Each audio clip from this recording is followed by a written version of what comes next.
익숙하시지 않습니다. 방송에서 들었는데 봄을 시세 많은 추위를 꽃샘추위라고 그렇게 한다면 가을을 시세 많은 더위는 뭐라고 할 수 있겠습니까?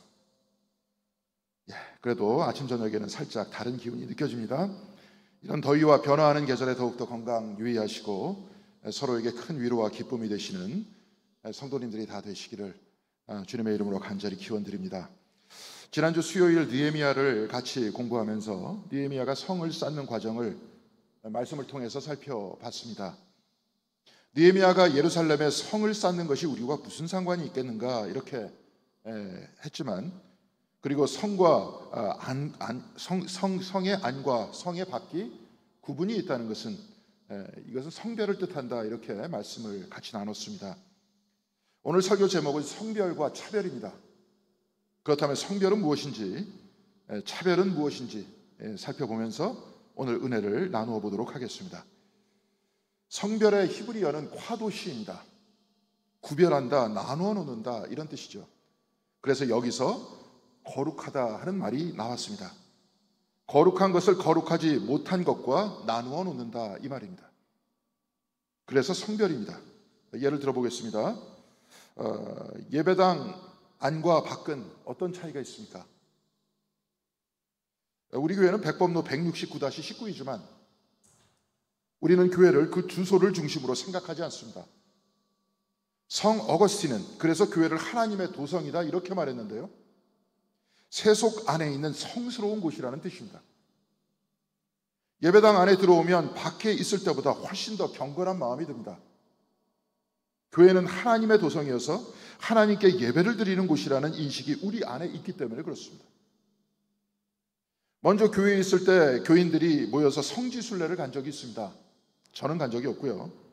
그런데 하루는 이스라엘 광야에서 텐트를 치고 잠을 자는 프로그램이 있었는데 그중 한 분이 밤중에 갑자기 뛰어나가서 눈물을 흘리면서 통성으로 기도했다고 했습니다. 예수님께서 걸어 다니셨던 그 광야를 보았을 때 갑자기 마음이 북받쳐오는 감정을 느끼셨던 겁니다. 마찬가지로 골고다 언덕 위로 올라가서 예수님의 십자가가 박혀있던 바로 그 자리다 하는 그 자리가 있다고 하는데 그곳에 손을 넣으면 여러분의 감정이 어떻겠습니까? 저는 가본 일이 없지만 아마도 저 역시 분명히 북받쳐 올라왔을 겁니다. 물론 그 자리가 진짜 예수님께서 십자가에 못 박힌 자리냐 아니냐 하는 것은 분명하지 않습니다. 예수님의 탄생한 자리라던가 부활하신 무덤이나 산상수훈 때 사람들 앞에서 앉으셔서 가르쳤다고 하는 그 바위들은 캐톨릭 교회와 동방정교회에서 투표로 결정해서 합의한 겁니다. 그것이 과학적으로 검증된 것이 아니라는 겁니다. 물론 이렇게 생각하면 감동이 반감이 될 것인데요, 그러니까 과학적으로 고증한 것이 아니라 그렇다고 합의한 것이라는 그런 것 때문에 약간 그럴 겁니다. 그럼에도 불구하고 분명한 것은 우리는 성스러움의 장소나 경험을 바란다는 것은 분명한 사실입니다. 시끄러운 술집이나 고요한 교회의 본당이나 또한 그 교회의 앞마당에서 느끼는 감정은 완전히 다른 겁니다. 그래서 이렇게 성스러운 곳을 거룩한 곳이라고 하고 이 거룩한 곳을 성별된 곳이다 이렇게 말하는 겁니다. 그런데 이렇게 성별과 거룩함을 이야기할 때 빠질 수 없는 말이 있습니다. 그것은 차별입니다. 누가복음 18장 9절 이하에 예수께서는 바리새인과 세리가 기도하러 성전에 올라갔다고 말씀하고 계십니다. 누가복음 18장 11절에서 12절까지 바리새인은 이렇게 기도하고 있습니다. 하나님 감사합니다. 나는 남의 것을 빼앗는 자나 불의한 자나 간음하는 자와 같은 다른 사람들과 같지 않으며 더구나 이 세리와는 같지 않습니다. 나는 1회에 2번씩 금식하고 내 모든 소득의 11조를 바칩니다. 이 말씀 안에서 바리새인은 남의 것을 빼앗는 자, 불의한 자, 간음한 자, 그리고 다른 사람 이렇게 말했는데요, 여기서 다른 사람이란 뜻은 곧 죄인이라는 말입니다. 당시에는 죄인의 목록이 있었습니다. 당시 유대교의 구전 전통에 의하면 이 죄인들은 세리나 간음한 자, 매춘부, 이방인, 암할레츠라고 하는 율법을 지키지 않는 사람들, 바로 이들이 죄인이다 이렇게 말했습니다. 그리고 돼지를 치거나 율법에서 부정하다한 짐승을 다루는 사람들 역시 죄인이었고 병자도 죄인이었습니다. 그런데 예수님 주변에는 간음한 여인도 있었고 삭개오와 같은 세리도 있었고 이방인도 있었습니다. 거라사에서 돼지를 치는 사람도 있었고 귀신 들린 사람도 있었고 병자들도 있었습니다. 이들 모두는 죄인이었습니다. 누가복음 18장에 기록된 세리와 바리새인의 기도에서 세리는 부끄러워서 하늘도 보지 못하고 가슴을 치면서 나는 죄인입니다 라고 이야기합니다. 그리고 바로 주님께서는 그 바리새인이 아니라 그 세리가 의롭다함을 얻고 돌아갔다 이렇게 말씀하십니다. 오히려 거룩하지 못하다 하는 사람들을 높이셨던 겁니다. 당시의 죄인이란 종교 지도자들과 전통에 의해서 목록이 작성되어서 차별받던 사람이었습니다. 이스라엘은 성별된 민족이라고 했습니다. 그런데 이 성별이 차별로 바뀐 겁니다. 유대인들이 가지고 있었던 차별의식, 곧 선민의식의 근원이라고 할 수 있는 것은 창세기 12장 1절에서 3절까지 기록되어 있습니다. 주님께서 아브라함에게 말씀하셨다. 너는 내가 살고 있는 땅과 내가 난 곳과 너의 아버지의 집을 떠나서 내가 보여주는 땅으로 가거라. 내가 너로 큰 민족이 되게 하고 너에게 복을 주어서 내가 크게 이름을 떨치게 하겠다. 너는 복의 근원이 될 것이다. 너를 축복하는 사람에게는 내가 복을 베풀고 너를 저주하는 사람에게는 내가 저주를 내릴 것이다. 땅에 사는 모든 민족이 너로 말미암아 복을 받을 것이다. 전통적으로 이 말씀에 근거하여 유대인들은 자신들이 선택을 받은 민족이라고 하면서 선민의식을 갖게 됐습니다. 그런데 말씀을 조금 더 자세히 읽어보면 이 말씀은 차별이 아닌 성별을 위해서 쓰여진 말씀이다 하는 것을 알 수 있습니다. 창세기 12장 2절에 너에게 복을 주어서 이렇게 되어 있는데요. 복을 뜻하는 히브리어는 메라카입니다. 메라카란 그냥 복이 아니라 더 구체적으로 은혜와 은총이라는 뜻입니다. 그러니까 복이라고 하면 부자가 되거나 성공하거나 물질적인 의미로 이렇게 생각할 수 있겠지만 이것은 사실은 영적인 의미입니다. 그래서 복이라는 자리에 은혜를 대입해서 읽어보면 이렇게 됩니다. 내가 너에게 은혜를 내려주어서 내가 크게 이름을 떨치게 해주겠다. 너는 하나님 은혜의 시작이 될 것이다. 복의 근원이란 하나님의 은혜의 시작이라는 말입니다. 너로 인해 은혜가 시작된다. 곧 하나님의 구원이 시작된다 이 말입니다. 그래서 창세기 12장 3절 하반절에 땅에 사는 모든 민족이 너로 말미암아 복을 받게 될 것이다. 너로 말미암아 은혜를 받게 될 것이다. 이렇게 말했던 겁니다. 아브라함과 자손들로 인해 다른 민족이 은혜를 받게 될 것이다. 다른 민족이 하나님을 알게 될 것이다. 이런 말입니다. 너희들로 인해 다른 민족이 선교가 되어서 이들도 하나님을 섬기고 은혜를 받게 될 것이다. 이 말씀이 아닙니까?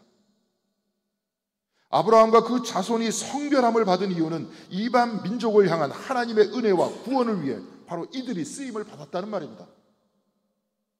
그러니까 이 말씀은 차별하고 우월의식을 가지라는 말씀이 아니라 아브라함과 그 자손을 통해서 모든 민족이 하나님의 은총을 받게 될 것이니 오히려 선교를 향한 책임의식을 다해야 된다. 이 말씀이 아니겠습니까?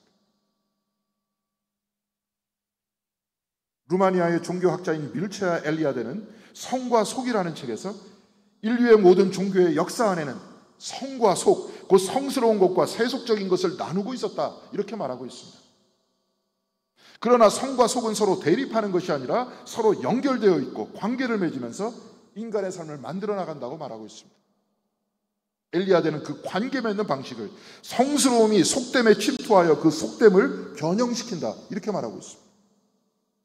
성스러움이 속됨에 들어가 그 속됨을 변형시키는 것이란 하나님께서 아브라함과 그의 자손을 성별하여서 은혜를 베푸시고 이들을 통해 다른 민족들도 은혜를 받게 하고 세상의 모든 민족들을 거룩하게 한다. 모든 사람들을 구원한다. 바로 그 뜻입니다. 바로 이것이 성스러움이 속됨에 침투하여서 그 속됨을 거룩하게 변형시킨다는 것입니다. 하나님께서는 아들을 이 땅에 보내셨습니다. 하나님께서 세상을 이처럼 사랑하셔서 외아들을 주셨으니 이는 그를 믿는 사람마다 멸망하지 않고 영생을 얻게 하려는 것이다. 거룩한 하늘 위에서 속된 이 땅에 아들을 보내셨습니다. 이것은 요한복음 1장 14절에 기록된 성육신의 말씀을 곧 말씀이 육신이 되어 우리 가운데 사셨다 하는 그 말씀을 구체적으로 이루려고 하는 것이 아닙니까? 그래서 속된 이 세상에 살고 있는 모든 사람들이 멸망하지 않고 영생을 얻게 하는 것, 바로 이것은 차별이 아닌 성별의 법칙을 말씀하고 있는 것입니다. 성별의 법칙이 거룩함이 거룩하지 못한 곳에 들어가 거룩하지 못하고 속된 것을 거룩하게 하는 것이라면, 차별이란 성스러움이 속된 곳으로 침투하지 않고 서로 대립하는 것입니다. 대립하면서 나와 다른 사람을 배제하는 것입니다. 성스러운 것은 성스러운 것이 되고 속된 것은 속된 것이 되어 성스럽다고 하는 사람들이 속된 사람들을 배제하는 겁니다. 마치 예수님 시대 바리새인과 종교 지도자들이 가지고 있었던 죄인의 목록처럼 이들을 배제하고 밀어내는 것, 바로 이것이 차별입니다. 그래서 거룩함이 특권의식이 되고 선민의식이 되는 겁니다. 이것은 유대인들만 이렇게 한 것이 아닙니다. 이것은 오늘날 우리 안과 주변에서 끊임없이 일어나고 있습니다. 나만, 우리만 선택받고 우리 교파와 우리 신학을 믿어야 구원을 받는다, 이런 말들이 쉽게 우리 귀 속에 들려오지 않습니다. 우리는 정통이고 너희는 비정통이다, 심지어 가톨릭은 이단이다, 우리 교회를 다녀야 구원을 받는다, 바로 이런 것이 차별의식입니다. 이것이 인종에 달라붙으면 인종차별이 되는 것이고, 성별에 붙으면 남녀차별이 되는 것이고, 나이에 붙으면 나이차별이 되는 것 아닙니까? 그런데 주님께서는 차별하지 않고 성별하신 것 아닙니까? 거룩하신 분이 속된 이 땅에 들어오셨습니다. 그리고 죄인이라 하여 배제되고 차별받던 그 사람들을 오히려 성스럽게 바꿔놓으셨습니다. 그리고 이들이 거룩하다 하는 사람보다 오히려 하나님 나라에 먼저 들어간다고 말씀하셨습니다. 오늘 우리가 읽은 복음서의 본문 역시 종교 지도자와 당시의 사회에서 차별받던 사람을 성별하시는 주님에 관해서 말씀하고 있습니다. 예수께서 안식일에 회당에서 가르치고 계셨습니다. 그런데 본문 제 11절에 의하면, 그런데 거기에 18해 동안이나 병마에 시달리고 있는 여자가 있었는데 그는 허리가 굽어 있어서 몸을 조금도 펼 수 없었다, 이렇게 기록하고 있습니다. 회당 안에서 말씀을 가르치고 계신데 거기에 여인이 있었다고 하지만, 성서 신학자들에 의하면 회당 안에 여성이 들어갈 수 없는 경우가 많았고, 더군다나 그 여인은 몸을 펼 수 없는 병마에 시달리고 있었기 때문에 회당 안에 들어갈 수 없었다, 이렇게 말하고 있습니다. 그러니까 오늘 본문에 기록된 거기에라는 뜻은 회당 안이 아니라 회당 밖, 바로 그곳을 말씀하고 있는 것입니다. 그런데 오늘 본문 12절과 13절에는 이렇게 기록되어 있습니다. 예수께서는 이 여자를 보시고 가까이 불러서 말씀하시기를, 여자야 너는 병에서 풀려났다 하시고 그 여자에게 손을 얹으셨다. 그러자 그 여자는 곧 허리를 펴고 하나님께 영광을 돌렸다. 그 여인은 18년 동안 앓았던 그 질병 때문에 회당 안에 들어가지 못하고 회당 밖에 있었습니다. 이유는 병자였기 때문에 그렇습니다. 당시에는 병자를 죄인이라고 취급했기 때문에 그렇습니다. 요한복음 9장 1절에서 2절까지는 이렇게 기록되어 있습니다. 예수께서 가시다가 날 때부터 눈먼 사람을 보셨다. 제자들이 예수께 물었다. 선생님, 이 사람이 눈먼 사람으로 태어난 것이 누구의 죄 때문입니까? 이 사람의 죄입니까? 부모의 죄입니까?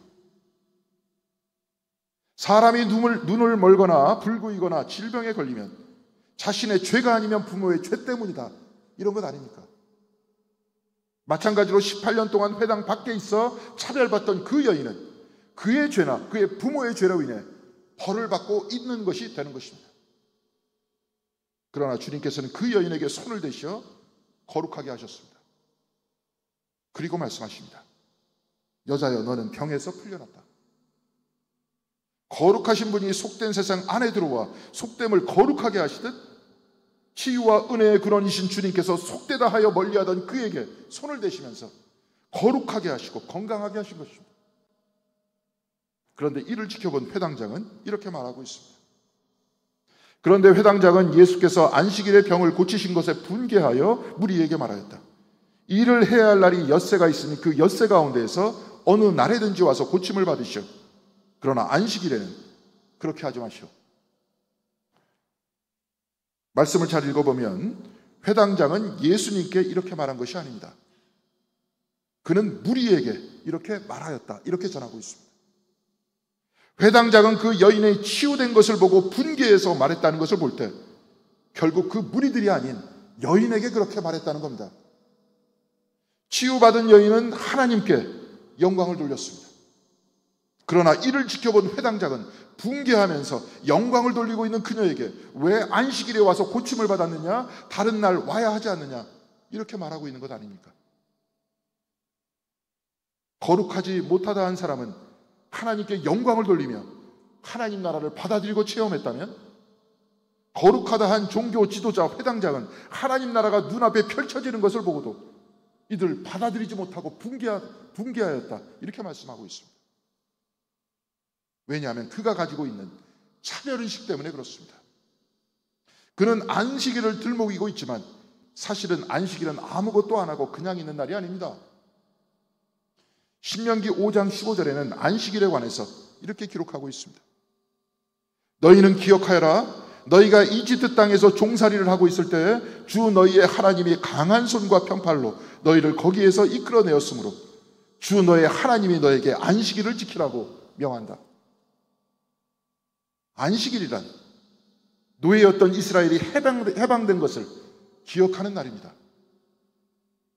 우리나라는 광복절이 8월 10일, 15일 하루지만 이스라엘의 광복절은 매주 다가오는 안식일입니다.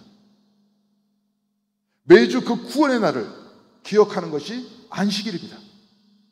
그래서 안식일은 하던 일을 멈추고 일과 노역에서 해방시켜 주신 하나님께만 집중하고 출애굽을 기억하는 날입니다. 그래서 예수님께서는 이렇게 말씀하신 것입니다. 아브라함의 딸인 이 여자가 18해 동안이나 사탄에게 매여 있으니 안식일이라도 이 매임을 풀어주어야 하지 않겠느냐. 안식일이라도 이 매임을 풀어주어야 하지 않겠느냐. 이렇게 말씀은 되어 있지만 사실은 이것은 좋은 번역이 아닙니다. 히라보 원문에는 테헤메라투 사바투 이렇게 되어 있습니다. 안식일이라도 아니라 안식일에 이렇게 되어 있습니다. 그러니까 본문을 다시 읽어보면 아브라함의 딸인 이 여자가 18해 동안이나 사탄에게 매여 있었으니 안식일에 이 매임에서 풀어주어야 하지 않겠느냐 이 말씀입니다. 안식일에 안식일이니까 매인 옥새에서 풀어주어야 한다 이 말씀입니다. 안식일은 출애굽을 기억하는 날이요 구원해 주신 하나님께 집중해야 하는 날이기 때문에 안식일에 하나님 구원 역사가 눈앞에 펼쳐지는 것이니 안식일에 안식일이니까 풀어주어야 한다 이 말입니다. 오늘 안식일에 예수께서 치유하셨다고 불만을 터뜨렸던 그 회당장도 이해관에 분명히 다 알고 있었을 것입니다. 그렇다면 왜 그는 안식일을 근거로 대면서 예수가 아닌 바로 치유를 받은 그 사람을 비난하고 있는 것입니까? 예수께서는 15절에 너희 위선자들아 이렇게 말씀하고 있습니다. 회당장은 안식일로 시비를 걸고 있지만 너희는 차별의식을 가지고 그 회당장은 차별의식을 가지고 있다는 것 아닙니까? 우리는 거룩하고 저 여인은 속되다? 우리는 선하고 저 여인은 죄인이다고 하는 차별의식이 바로 그 마음을 지배하고 있었던 겁니다. 나아가서 이 차별의식 속에 그는 질투하고 있었습니다. 왜 하나님께서는 나와 같이 멀쩡한 사람에게 하나님의 역사를 보여주지 않고 저 속되고 죄된 여인에게 하나님의 역사를 일으키셨는가? 나와 같이 거룩하고 성별된 사람을 선택하여서 하나님의 나라를 보여주지 않고 왜 저와 같이 병든 사람, 성별되지 못한 사람, 속된 사람을 통해 하나님의 역사를 보여주셨는가? 이 말이 아닙니까? 왜 당신은 늘 병자들과 같이 있고 가난한 자들과 같이 있고 약자들과 같이 있어서 나중된 자가 처음 된다고 하고 처음 된 자가 나중된다고 하면서 우리가 가지고 있는 선민의식과 차별의식을 공격하고 있느냐고 그렇게 도전하고 있는 것 아닙니까? 바로 이 차별의식 때문에 눈앞에 하나님의 역사가 일어나도 회당장은 이것을 받아들이지 못했습니다. 이 차별의식 때문에 그는 분개했습니다. 그러나 치유를 받은 그 여인은 하나님을 찬양했습니다. 처음 된 자 나중되고 나중된 자 처음 됐습니다.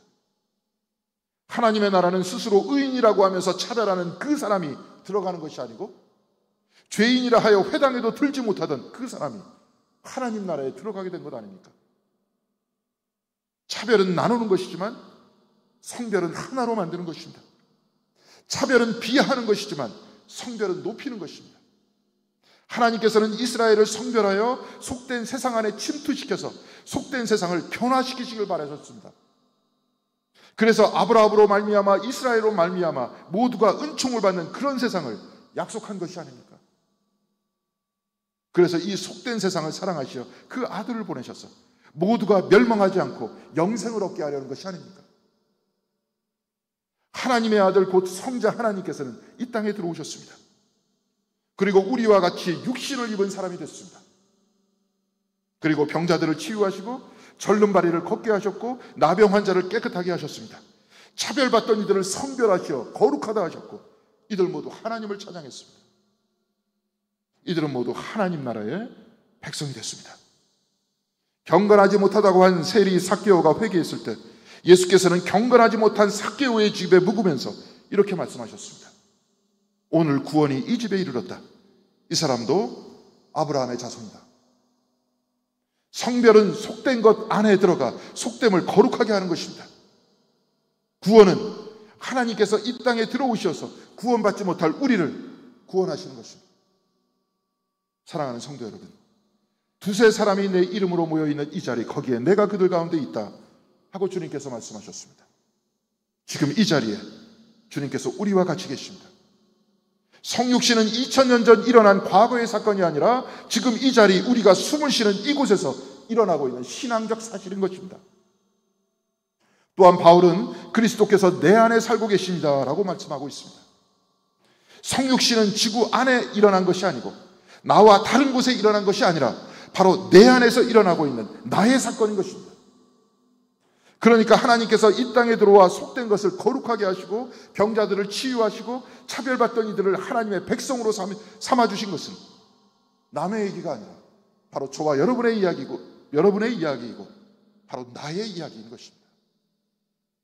그래서 외로울 때 주님 나와 같이 계시다는 믿음을 가지고 기도할 수 있고 병들었을 때 치유의 주님을 향해서 기도할 수 있는 것 아닙니까?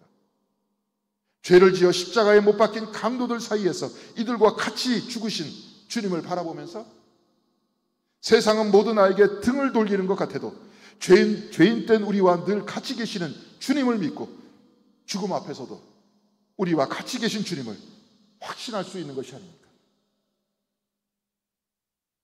거룩함으로부터 성육화해서 이 땅에 오신 주님께서는 속된 우리를 거룩하게 하십니다. 또한 주님께 치유받은 사람들이 메시아가 오셨다고 외치고 전파한 것과 같이 주님께서는 우리를 세상에 보내시면서 세상을 거룩하게 하라고 말씀하고 있습니다. 사랑하는 성도 여러분, 하나님은 우리를 성별하셨습니다. 그리고 우리에게 하나님의 성별의 사랑을 전하라고 말씀하고 있습니다. 아브라함을 성별하시면서 시작된 하나님 나라의 역사, 하나님께서 성육하시어 우리를 구원하는 그 거룩한 역사는 지금도 계속되고 있습니다.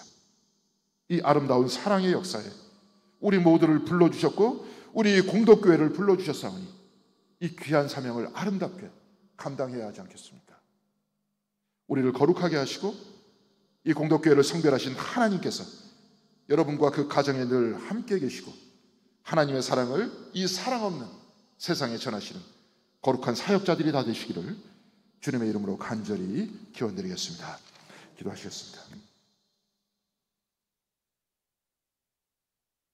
우리가 하나님을 영접하게 하시고 예수 그리스도를 마음 안에 받아들이게 하여 주셔서 우리를 성별하여 주신 주님, 이 성별이 우리의 특권의식과 차별의식이 되지 않도록 인도하여 주시옵시며 이 성별에 책임을 다하는 저희들의 삶이 될 수 있도록 인도하여 주시옵소서. 주님께서 아브라함을 성별하시고 이스라엘을 성별하시고 또한 아들을 이 땅에 보내신 것과 같이 우리 모두를 성별하게 하였사오니 우리도 세상 안에 들어가 세상을 거룩하게 성별할 수 있는 저희들의 삶이 될 수 있도록 인도하여 주시옵시고 우리의 말투와 우리의 행동과 우리의 생각도 성별하여 주셔서 늘 주님을 따르는 주님의 사람들이 다 될 수 있도록 인도하여 주시옵시고 이곳 124년 전에 공덕교회를 세워주셔서 성별하여 주셨사오니 주님께서 세워주신 그 성별의 목적, 선교의 목적을 다 이룰 수 있는 아름다운 교회가 될 수 있도록 주께서 은총 내려 주시옵소서. 이 모든 말씀 우리 주 예수 그리스도의 이름으로 기도드렸습니다. 아멘.